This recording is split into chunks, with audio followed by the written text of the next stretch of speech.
Estatuto da Criança e do Adolescente completa 25 anos em meio a polêmicas sobre a redução da maioridade penal de 18 para 16 anos. Para falar sobre o assunto, nós recebemos o diretor nacional do Instituto Child Fund Brasil, Gerson Pacheco. Gerson, bem-vindo. Muito obrigado.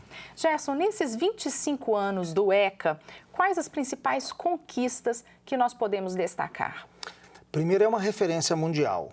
O ECA nós temos que celebrar. Há 25 anos atrás, o Brasil passa a ter, então, um estatuto para cuidado da criança, adolescente e jovem de primeiro mundo. Somos reconhecidos mundialmente. Então, essa excelência nós temos que reconhecer. Conseguimos conquistas na parte da educação, tivemos grandes melhorias. Você sabe que, recentemente, a Unicef e outros órgãos, outros mecanismos mundiais publicaram grandes vitórias do ECA nesses 25 anos. Um deles é a educação, como eu falei, o trabalho infantil na área de saúde. E então nós temos que celebrar. É um grande momento para o Brasil comemorar 25 anos. E quais as principais falhas também que ocorreram e que precisam ser corrigidas imediatamente? Vamos falar de poucas, porque são muitas. Primeiro, é o processo da gestão. Ele é uma lei, né? E o Brasil tem uma crise de gestão aí enraizada no Brasil. Então, nós vivemos uma crise de gestão. Não é diferente no ECA. O ECA não virou uma realidade como nós queríamos.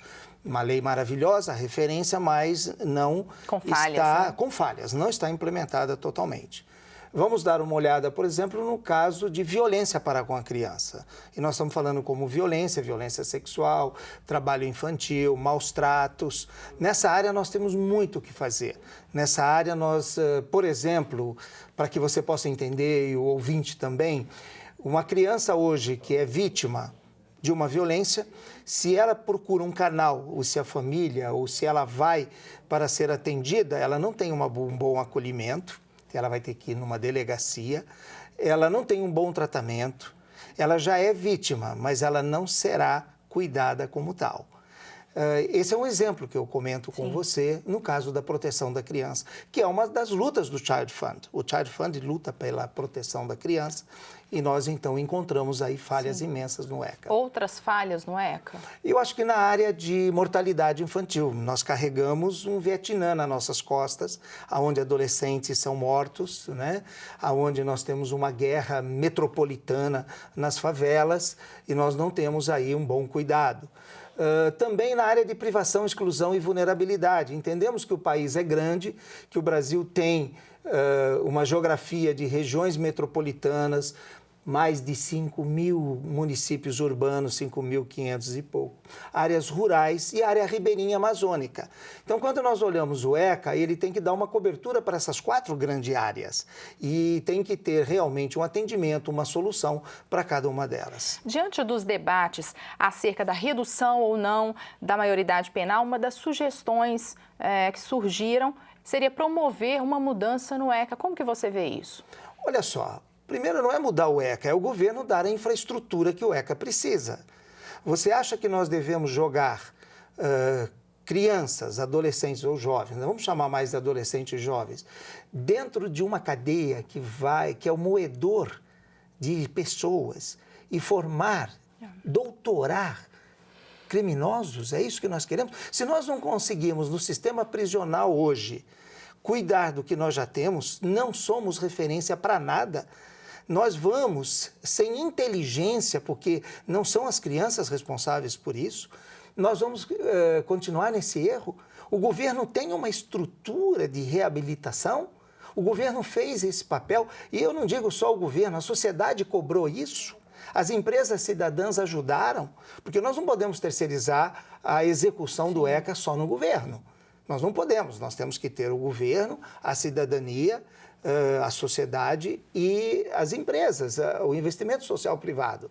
Então, nós não estamos engajados. Então, essa sugestão de mudança também não resolve o problema. Não resolve, sabe por quê? Nós temos que construir um mundo melhor, um Brasil melhor. Eu tenho netos, você tem famílias com crianças dentro de casa. Que Brasil nós vamos construir se nós jogamos esses jovens para um moedor de novo de vidas.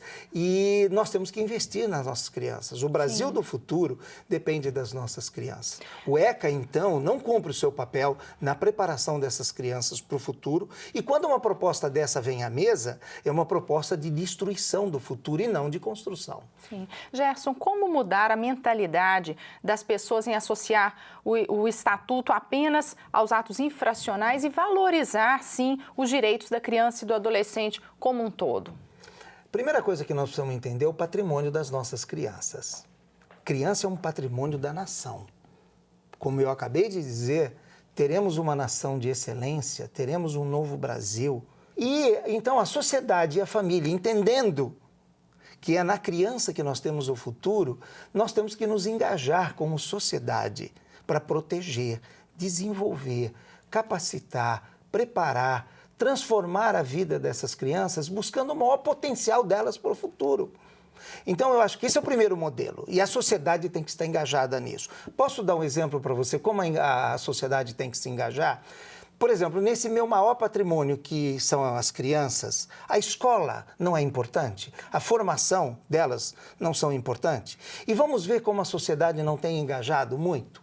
As escolas têm um projeto chamado Amigo das Escolas. Eu quero perguntar para o ouvinte e para você, quantos são amigos da escola?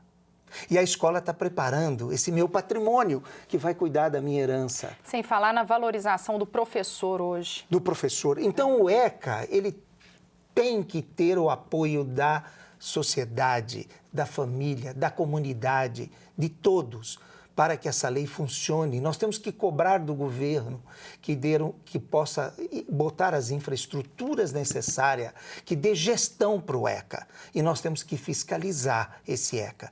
De novo, estou cuidando do futuro da nação, estou cuidando do meu patrimônio como família. Uma pesquisa divulgada pelo Child Fund Brasil mostra que os custos e o impacto econômico da violência contra crianças são exorbitantes. Então, gostaria que você explicasse esses dados. Olha, nós fizemos uma pesquisa com parceiros no mundo. Você sabe que o Child Fund, ele opera no mundo inteiro, nós estamos em mais de 60 países há 75 anos. E cuidamos da criança até antes da ONU, porque a ONU tem 50 anos e o Child Fund tem 75. Então, nós monitoramos, nós avaliamos a privação e exclusão de vulnerabilidade nas crianças ao redor do mundo. E essa pesquisa, então, vem, muito recente, provar que o mundo gasta trilhões de dólares com a violência com a criança. Dados apresentados também pela Unicef mostram que entre 1990 e 2013, o número de assassinatos de crianças e adolescentes até 19 anos passou de 5.000 para 10.500 por ano, ou seja, 28 por dia.